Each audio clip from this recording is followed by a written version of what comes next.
네, 우리 사무엘상 말씀 계속 보고 있습니다. 지난번이 거의 한 달쯤 돼가지고 아마 기억이 좀 가물가물하실 거라고 생각이 듭니다. 다윗은 그 골리앗을 두려워하지 아니하고 만군의 여호와의 이름을 의지하여서 당당히 앞으로 나가던 믿음의 용사였습니다. 그러나 이제 사울 왕궁에 들어가고 왕의 사위가 되고 장관이 되면서 조금씩 그 마음을 잃어가고 또 사울과 함께 있으면서 사울에게 영향을 받아서 다윗조차도 두려움에 사로잡히는 모습을 우리가 함께 살펴봤습니다. 두려움에 사로잡히자 다윗이 이전에 갖고 있던 그 담대함, 그 상황 판단력 완전히 잃어버린 채 신앙의 가장 밑바닥에 처하는 모습을 우리가 지난주에 살펴봤습니다. 말씀이 워낙 많아서 오늘 좀 정리를 다 해놨습니다. 그래서 차분히 보셔도 좋을 것 같습니다. 그래서 지난번에 우리 다윗의 신앙의 밑바닥을 함께 살펴봤는데요. 먼저는 최고의 조언자들이 옆에 있었지만 조언을 묻지 않았습니다. 선지자 사무엘이라는 신앙 역사, 구약 역사에서 모세와 비견될 만큼 위대한 선지자 사무엘이 함께 있었지만 그에게 이후에 어떻게 살아야 될지를 묻지 않았고, 그리고 믿음의 사람인 요나단, 그 요나단에게 물었지만 묻지 않았고, 또 제사장 아히멜렉이라는 사람이 있어서 그 사람 앞에서 하나님의 뜻을 물어볼 수도 있었음에도 불구하고 하나님의 말씀은 묻지 않고 오직 떡과 칼을 구하는 모습을 우리가 살펴봤습니다. 그래서 다윗이 이전에는 하나님을 의지하는 사람이었는데 이제는 떡과 골리앗의 칼을 의지하는 사람이 되어서 도망가기에 급급한 모습을 우리가 살펴보았습니다. 도망을 가는데 어느 곳으로 갔냐면 블레셋으로 도망갔습니다. 그러니까 단순히 블레셋으로 갔다는 것은 이 사울 왕에게서 피하겠다 수준의 문제가 아니라 이제는 사명을 완전히 버리고 망명을 떠나겠다, 사명을 버리겠다라는 의미였습니다. 그랬는데 다윗의 생각과는 전혀 다르게 블레셋 감옥에 갇히게 되었습니다. 사실은 당연한 일이죠. 골리앗의 칼을 들고 골리앗의 고향인 가드로 갔으니 블레셋 감옥에 갇히는 건 너무나 당연한 일이었습니다. 이제 그때가 돼서야 다윗이 내가 큰 실수를 했구나라는 걸 깨달았습니다. 그래서 시편 56편에서 이렇게 고백을 하는데, 내가 하나님을 의지하고 그 말씀을 찬송 올릴지라 내가 하나님을 의지하였은즉 두려워하지 아니하리니 혈육을 가진 사람이 내게 어찌하리이까. 이 시편 56편의 표제는 이 감옥에 갇혀 있을 때, 블레셋 감옥에 갇혀 있을 때 쓴 시라는 기록이 있습니다. 그래서 감옥에 가서야 내가 사람을 두려워했구나, 근데 사람이 나를 어찌할 수 없고 하나님께서 나를 주장하신다는 것을 그제서야 다시 한번 확인을 했습니다. 결국 감옥에 나와서 미친 채를 하죠. 침을 수염에 질질 흘리면서 미친 채를 합니다. 사울 왕이 했던 그 미친 척의 모습을 그대로 쫓아하면서 다윗이 큰 깨달음을 얻었는데, 내가 하나님 의지하지 않고 칼을 의지하면서 하나님의 말씀을 듣지 않고 사는 삶은 결국 나도 사울 왕이 되는구나, 나도 미친 왕이 되는구나 라는 귀중한 깨달음을 얻게 되었습니다. 그리고 나서 이제 오늘 22장부터 25장을 우리가 함께 보려고 하는데요. 이 22장부터 22장에서 24장까지 다윗이 어떻게 회복하는지에 대해서 이야기를 하고 있습니다. 그래서 오늘 그 내용을 살펴보려고 하는데요. 또 22장에서 24장 그냥 이렇게 쭉 나가면 스토리 이야기 어려우니까 잠깐 스토리만 좀 짚어보겠습니다. 사무엘상 22장에서는 다윗이 블레셋을 떠나서 아둘람 굴에 숨어 있는 모습을 보여줍니다. 아둘람 굴은 이 산악지역이어서 사람이 사는 곳은 아니었습니다.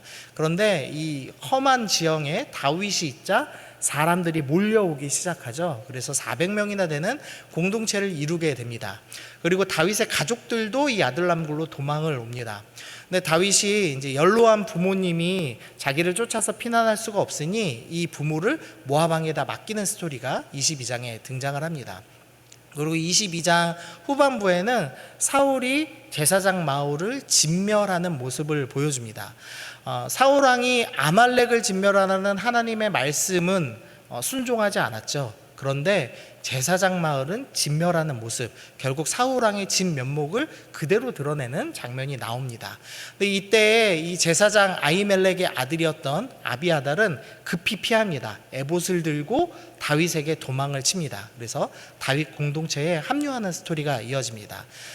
신앙적인 의미로 보면은 이제 사울에게는 더 이상 제사장, 하나님께 물어볼 사람이 남아있지 않고 이제 다윗에게 제사장이 붙음으로써 진정한 왕이 다윗이라는 것을 다시 한번 보여주는 장이 22장이라고 할 수 있습니다. 그리고 나서 이제 그릴라를 구원하는 장면이 나옵니다. 이 23장 처음에 보면은 블레셋에 의해서 약탈을 당한다라는 소식을 듣습니다.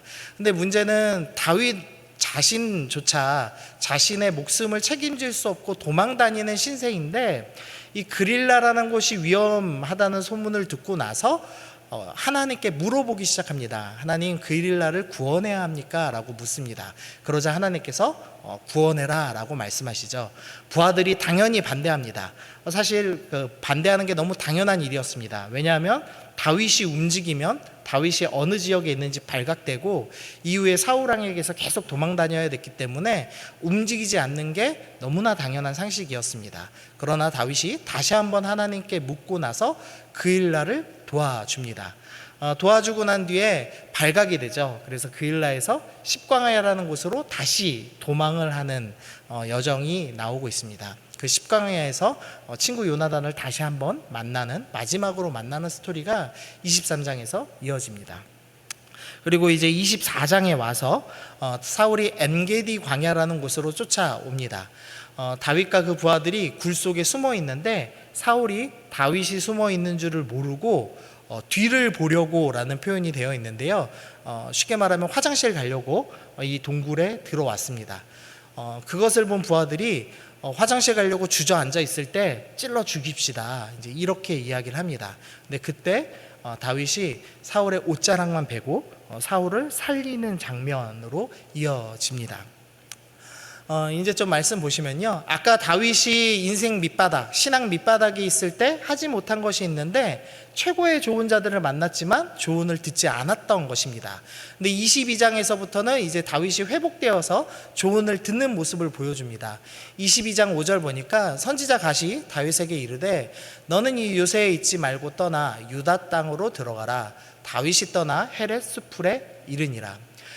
지금 부모를 모압 왕에게 맡기고 잠깐 요압 땅에 있는 요새에 머물러 있었습니다. 사실 가장 안전한 것은 이 사울 왕이 죽기 전까지 이 모압 땅에 그대로 있는 것이 가장 좋았습니다. 그런데 하나님께서 선지자 갓을 보내십니다. 그리고 유다 땅으로 들어가라 라고 명령을 하시는 겁니다. 이유는 단순한데 다윗은 이스라엘의 왕이기 때문에 이스라엘 땅으로 오는 것이 맞다라는 것입니다. 그리고 다윗은 위험한 것을 알고 있었음에도 불구하고 하나님의 말씀에 순종하기 위해서 유다 땅으로 다시 들어오기로 결정을 합니다. 그러니까 이전의 다윗과 지금의 다윗의 모습에 차이가 있는데 선지자의 말을 듣더라는 겁니다. 최고의 선지자인 사무엘에게도 조언을 구하지 않았던 다윗이 다시 회복되고 나자 이제 하나님의 말씀, 선지자의 말씀을 듣기 시작합니다. 그리고 두 번째로 신앙 밑바닥일 때는 요나단의 말을 듣지 않았지만 이제 회복된 이후 23장 15절에 보니까 요나단이 다윗에게 이르러 그에게 하나님을 힘있게 의지하게 하였다라고 이야기합니다. 요나단이 다시 똑같은 말로 네가 왕이 될 것이고 우리 아버지 사울도 네가 왕이 될 것을 안다라고 이야기를 할 때 그 말을 듣고 힘있게 하나님을 의지합니다. 즉 요나단의 조언을 듣고 다시 하나님을 의지합니다. 이것도 또한 조언을 듣는 모습을 살펴볼 수가 있습니다. 세 번째로는 이 제사장 아히멜렉, 이 아비아달의 아버지인 아히멜렉 앞에 갔을 때 조언은 구하지 않고 하나님의 음성이 무엇인지 묻지 않고 떡과 칼만 받아왔죠. 그런데 이제 23장에 와서는 그렇게 하지 않습니다. 다윗은 사울이 자기를 해하려는 음모를 알고 제사장 아비아달에게 이르되 에봇을 이리로 가져오라 라고 합니다. 에봇 안에는 그 우림과 둠밈이라는 것이 이 제사장 옷 안에 있어서 하나님의 뜻을 분별할 수가 있었습니다. 그래서 다윗은 끊임없이 제사장을 통해서 하나님께서 원하시는 뜻이 무엇인지를 계속 묻습니다. 그래서 14절을 보면은 다윗이 광야의 요새에도 있었고 또 십광야 산골에도 머물렀으므로 사울이 매일 찾되 하나님이 그를 그의 손에 넘기지 아니하시더라 라고 나옵니다. 다윗이 끊임없이 하나님의 말씀을 듣고 순종하는 모습이 나오고 있습니다. 이렇게 좀 정리를 해봤는데요. 영적으로 무너진 사람의 특징은 듣지 않는다는 것입니다. 우리가 영적으로 다운되고 무너져 버리면 잘 안 듣습니다. 주변에 있는 교우들, 우리 성도들 중에서 중직자든 나랑 친했던 사람이든 동료들이든 와서 형제님 그렇게 사시면 안 됩니다. 우리 다시 기도합시다. 다시 힘있게 하나님 바라봅시다. 다시 예배를 회복합시다. 이렇게 조언을 하죠. 근데 영적으로 무너진 사람은 절대 듣지 않습니다. 담임 목사님이 가도 잘 안 듣죠. 근데 영적으로 깨어있는 사람의 특징이 있는데 잘 듣습니다. 경청을 합니다. 그래서 우리의 영이 어떤 상태인지를 구별할 수 있는 가장 쉬운 방법은 내가 지금 듣고 있는가를 생각해 보면 됩니다. 여러분은 지금 듣고 계십니까? 목사님을 통해서 매주 하나님 말씀을 들으시면서 그것이 깨달아지고 은혜가 되고 있으십니까? 그리고 매일 기도를 통해서 하나님을 만나면서 하나님이 원하시는 뜻이 내 인생 가운데 원하시는 것이 이런 것 같다라고 기도를 통하여 하나님과 하나님의 말씀을 듣고 교제하고 계십니까? 우리가 듣고 있는지를 점검하는 것이 중요합니다. 다윗은 이전에는 듣지 못하였으나 이제는 회복하여서 듣는 모습을 보여주고 있습니다. 두 번째로는 이 다윗이 이전에는 칼을 의지했지만 이제는 하나님을 의지합니다. 아까 본 말씀이지만 이제 시편 56편에서 내가 하나님 의지하겠습니다. 두려워하지 않겠습니다. 이렇게 결정을 하죠. 그리고 나서 하나님을 의지하기 시작합니다. 23장 3절 보니까요. 이 그릴라를 구원하자라는 하나님의 음성을 듣고 나서 하나님의 말씀을 듣고 나서 다윗의 사람들, 다윗의 부하들이 다윗에게 말합니다. 보소서 우리가 유다에 있기도 두렵거든 하물며 그일라에 가서 블레셋 사람들의 군대를 치는 일이니까.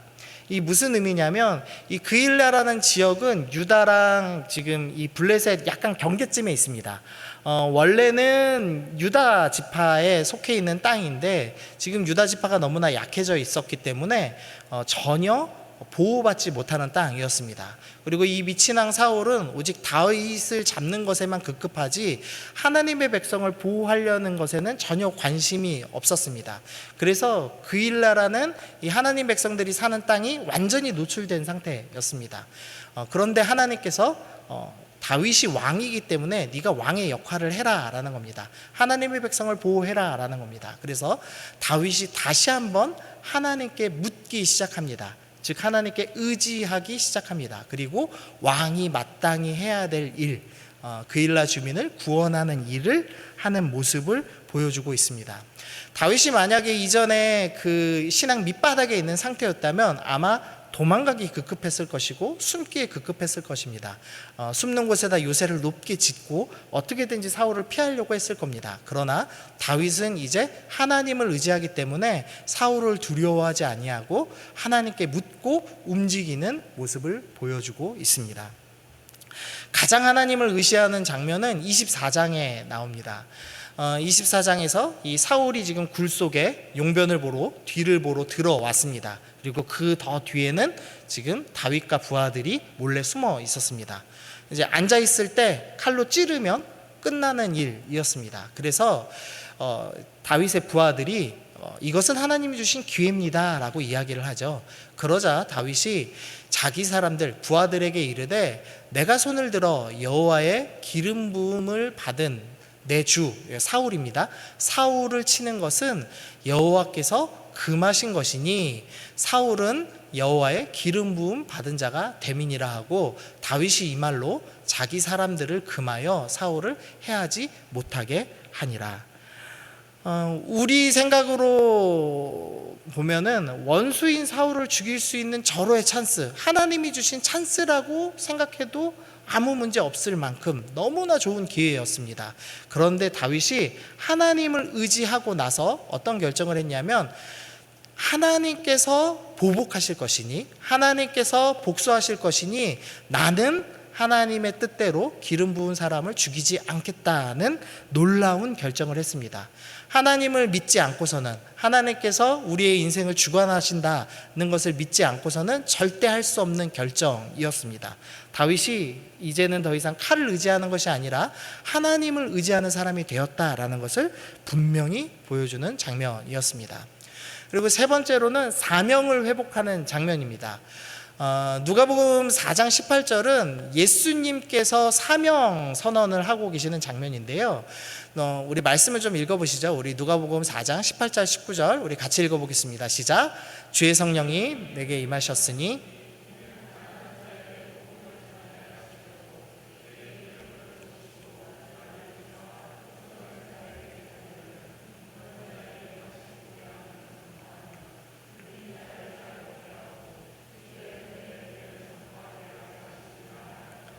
네, 이것은 예수님의 사명 선언문입니다. 근데 예수님께서 이 땅에 왜 오셨냐면 여러 가지 사역을 하셨지만 왕으로서 오셨습니다. 왕이신 예수님이 이 땅에서 하시는 일은 가난한 자에게 복음을 전하는 것, 포로던 자를 자유케 하는 것, 눈먼 자를 다시 보게 하는 것, 눌린 자를 자유롭게 하는 것, 이 환난당하고 연약한 자들을 풀어주고 회복하고 그들이 하나님 백성의 일원으로 건강하게 자랄 수 있도록 돕는 일을 하는 것이 왕이신 예수님이 하신 사역이었습니다. 근데 다윗도 왕으로 부름받은 사람이죠. 그래서 회복된 다윗이 어떤 일을 하냐면 2절 말씀만 보시면요, 환난당한 모든 자와 빚진 모든 자와 마음이 원통한 자가 다 그에게로, 다윗에게로 모여왔습니다. 이 아둘람굴이라는 아주 열악한 지역 가운데 환난당하고 빚지고 마음이 원통한 자들이 모였습니다. 그리고 다윗은 이 사람들을 변화시키죠. 그래서 원수인 사울을 눈앞에 두고도 다윗의 말에 순종하여서 죽이지 않을 만큼 충성스러운 사람들로, 그래서 이스라엘이라는 하나님 나라를 세우는 위대한 용사들로 바꾸는 일을 합니다. 즉 다윗은 왕으로서의 사명을 회복하고 그 일을 잘 수행하고 있다는 것을 살펴볼 수가 있습니다. 베드로전서 2장 9절입니다. 그러나 너희는 택하신 족속이요 왕같은 제사장들이요 라고 이야기합니다. 신약에서는 우리를 뭐라고 표현하냐면 왕같은 제사장이라고 표현합니다. 그러니까 우리는 제사장이기도 하고 동시에 왕이기도 하다라고 말씀을 합니다. 왕인 우리가 꼭 해야 될 것은 무엇이냐? 오늘 다윗이 하고 있는 일을 해야 한다는 것입니다. 우리가 조언을 듣고 사람을 통해서 또 말씀을 통해서 하나님의 음성을 듣고 또 하나님을 의지하고 왕의 사명을 회복하여서 환난당한 자들, 빚진 자들, 원통한 자들을 돕고 그들이 하나님 나라의 백성이 될 수 있도록 도와주는 일을 해야 한다는 것입니다. 우리가 왕으로서 이런 사명을 감당해야 합니다. 네, 좀 바쁘게 왔는데요. 여기까지 정리되시죠? 네, 우리도 왕으로 부름받았기 때문에 다윗처럼 우리도 회복하여서 하나님의 음성을 듣고 하나님을 의지하고 왕의 사명을 감당하자라는 것입니다. 네, 오늘 이제 진짜 드릴 말씀은요 25장입니다. 25장 1절 말씀 읽어보겠습니다. 시작. 사무엘이 죽음에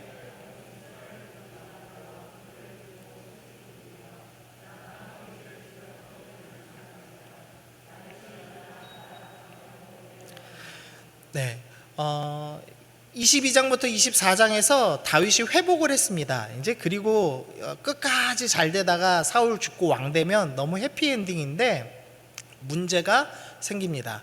무엇이냐면 사무엘이 죽었습니다. 사무엘은 어떤 사람이냐면 다윗이 어렸을 때 찾아와서 다윗에게 기름을 부은 사람이고 그 다음에 사사시대에서 왕정시대로 시대를 교체한 사람이었습니다. 다윗에게 큰 의미가 있는데 무슨 의미가 있냐면 다윗이 기름 부음 받았다는 것을 증명해 줄 유일한 사람이었습니다.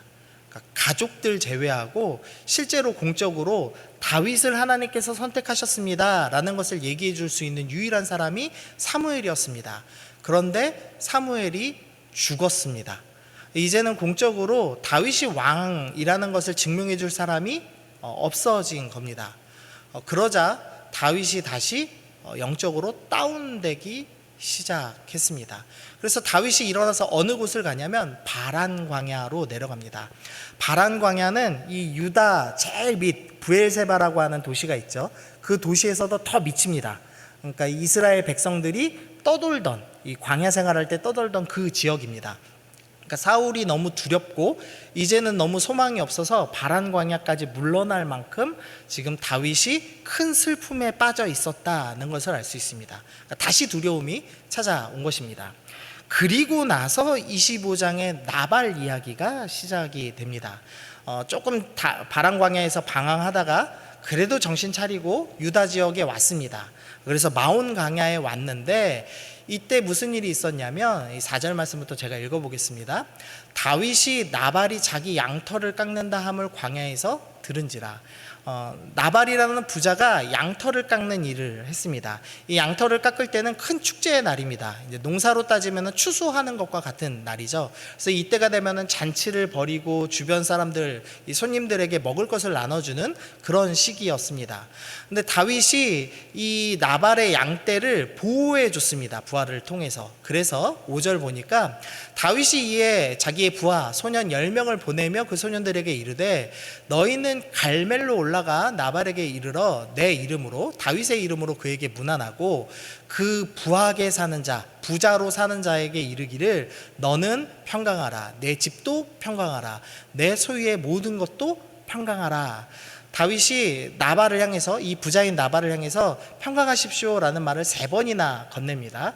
그러면서 7절에서 내게 양털 깎는 자가 있다 함을 이제 내가 들었노라. 내 목자들이 우리와 함께 있었으나 우리가 그들을 해하지 아니하였고 나발의 목자들을 다윗의 부하들이 죽이거나 해치지도 아니하였고 그뿐만 아니라 그들이 갈멜에 있을 동안에 그들의 것을 하나도 잃지 않도록 즉 유목민들한테 약탈당하지 않도록 오히려 우리가 너의 재산을 보호했다.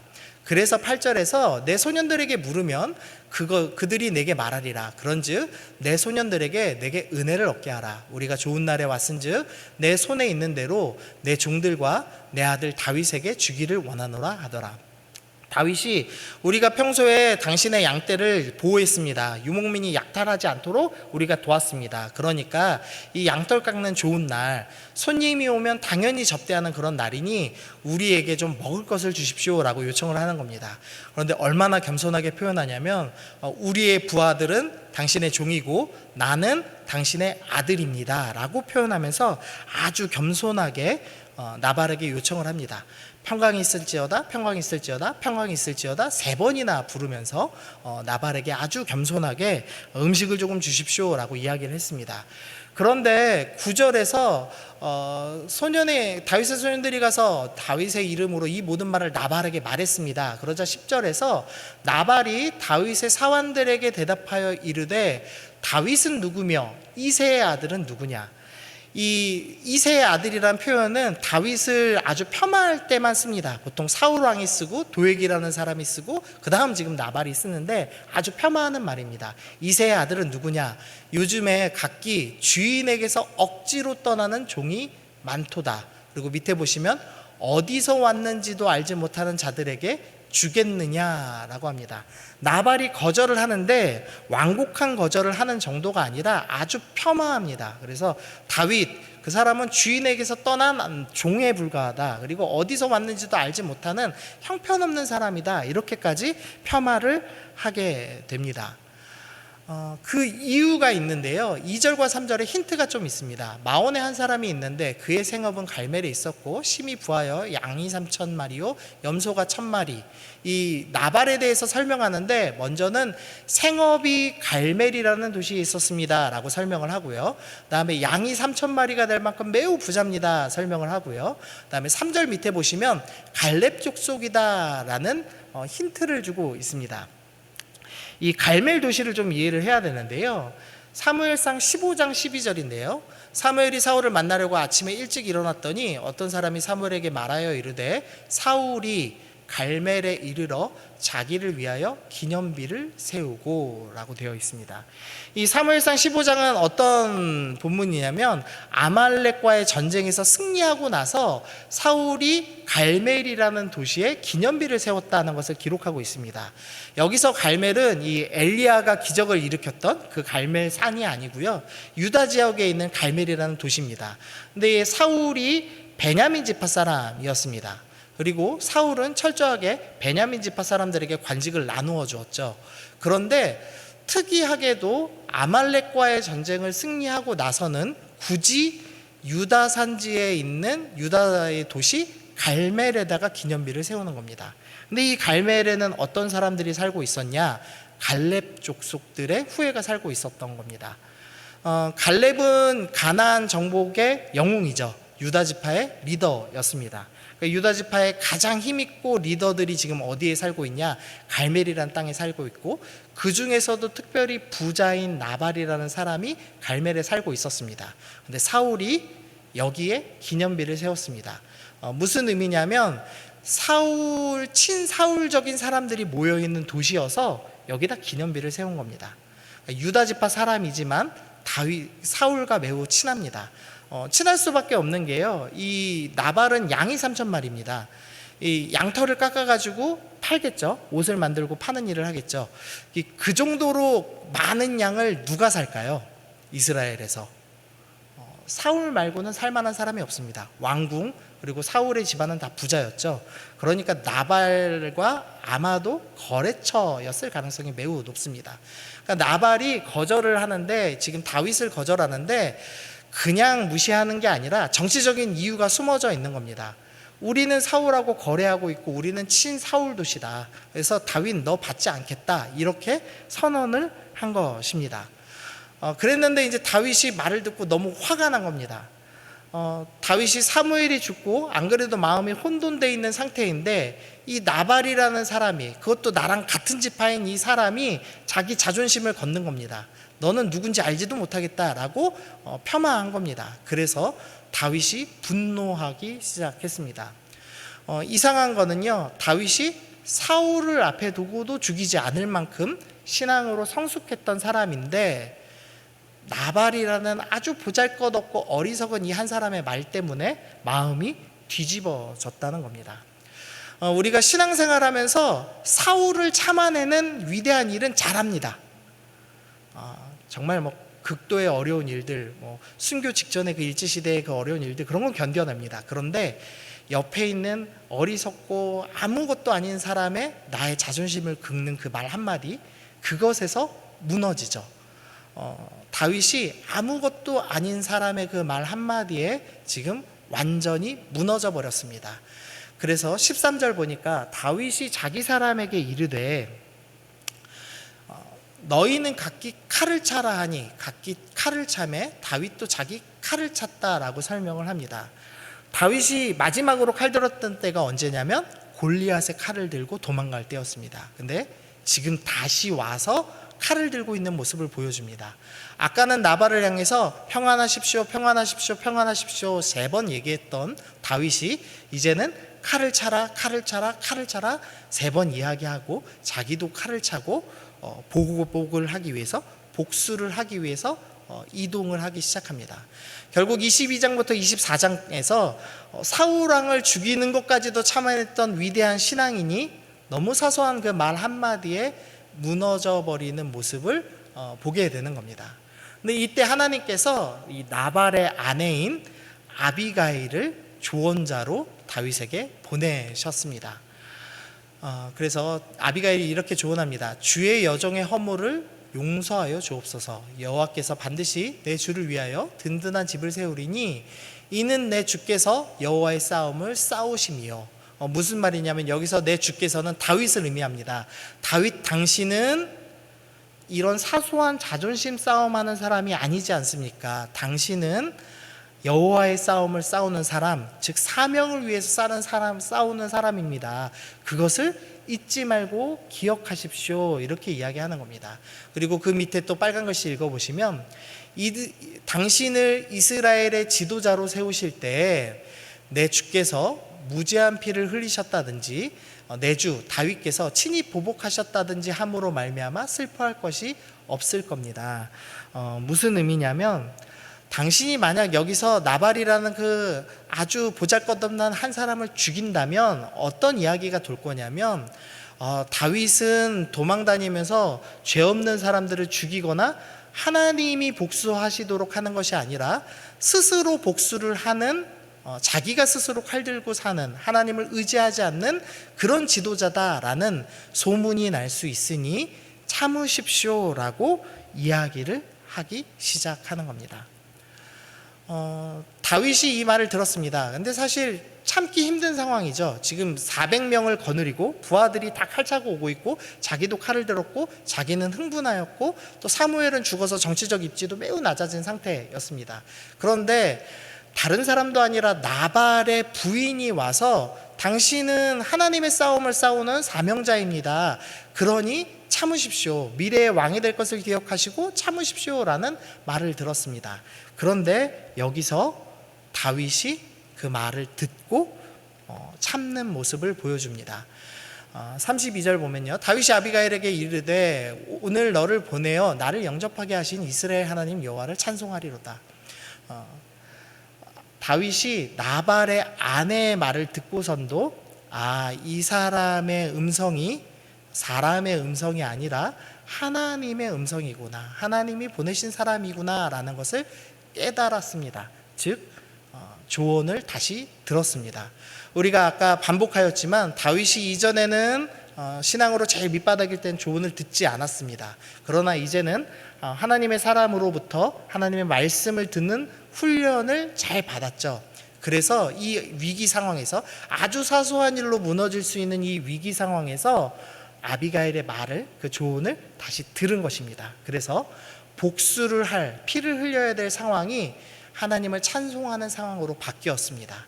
그리고서는 다시 다윗이 너는 평안히 올라가라 라고 이야기합니다. 아까 평안을 3번 얘기했다가 칼을 3번 얘기했던 다윗이 다시 회복하여서 평안을 이야기하는 사람으로 바뀌게 된 것을 볼 수가 있습니다. 열왕기상 3장 9절 말씀인데요, 우리 같이 읽어보겠습니다. 시작. 누가 주의 이 많은 백성을 재판할 수 있사오리이까?